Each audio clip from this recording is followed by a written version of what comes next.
সাম্প্রতিক যুদ্ধক্ষেত্রে তুর্কি সমরাস্ত্রের সাফল্য তাক লাগিয়ে দিচ্ছে পশ্চিমা শক্তিগুলোকে। বিশেষ করে তুরস্কের স্বল্পমূল্যের ড্রোন, যুদ্ধজাহাজ ও ক্ষেপণাস্ত্রের ধ্বংস ক্ষমতা চ্যালেঞ্জে ফেলেছে পশ্চিমা দামি প্রতিরক্ষা শিল্পকে। এমন পরিস্থিতিতে রেকর্ড সমরাস্ত্র রপ্তানির মাইলফলক স্পর্শ করেছে এরদোয়ানের দেশ। বলা হচ্ছে ইউরোপে তুরস্কের কাছে অস্ত্রের বাজার হারাতে পারে যুক্তরাষ্ট্র। বিস্তারিত থাকছে ডেস্ক রিপোর্টে।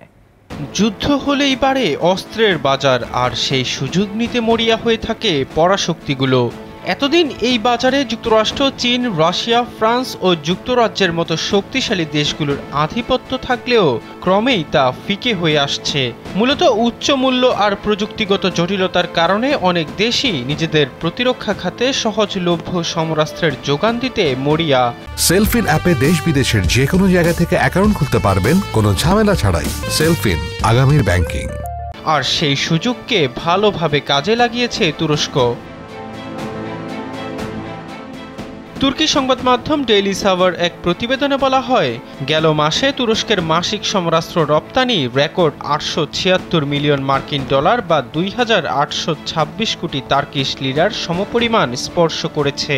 তার্কিশ প্রেসিডেন্সি অব ডিফেন্স ইন্ডাস্ট্রিজের সভাপতি হালুক গর্গুন এমন তথ্য দিয়েছেন।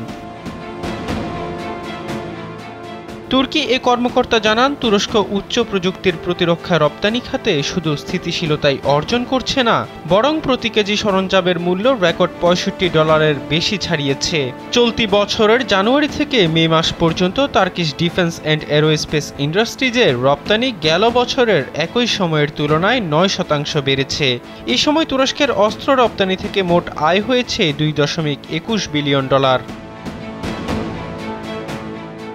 গেল কয়েক বছরে তুর্কি প্রতিরক্ষা শিল্পে বিপুল পরিমাণ বিনিয়োগ গেল 2 দশকের মধ্যে তুরস্কের সমরাস্ত্র শিল্পকে অনন্য মাত্রায় নিয়ে গেছে। মূলত পশ্চিমা অস্ত্রের উপর থেকে নিজেদের নির্ভরশীলতার মাত্রা কমিয়ে আনতে এমন উদ্যোগ নিয়েছে আঙ্কারা। সে লক্ষ্যমাত্রাকে সামনে রেখে নিজস্ব প্রযুক্তি প্রকৌশলকে কাজে লাগিয়ে বিধ্বংসী সব সমরাস্ত্রের উদ্ভাবন করছে তুর্কি বিজ্ঞানীরা। তুর্কি গণমাধ্যমের বরাতে দেখা যায়, গেল কয়েক দশকের তুলনায় তুরস্কের সমর খাতে বিদেশ নির্ভরতা কমে দাঁড়িয়েছে মাত্র 20%। উপরন্তু বেড়েছে রপ্তানি সক্ষমতা। গেল বছর প্রতিরক্ষা খাত থেকে মোট $5.5 বিলিয়ন মার্কিন ডলার আয় করেছে আঙ্কারা। রপ্তানি ছাড়াও আফ্রিকা, ল্যাটিন আমেরিকা ও এশিয়ার বিভিন্ন দেশে বিনিয়োগ শুরু করেছে তুর্কি প্রতিরক্ষা সরঞ্জাম উৎপাদনকারী প্রতিষ্ঠানগুলো।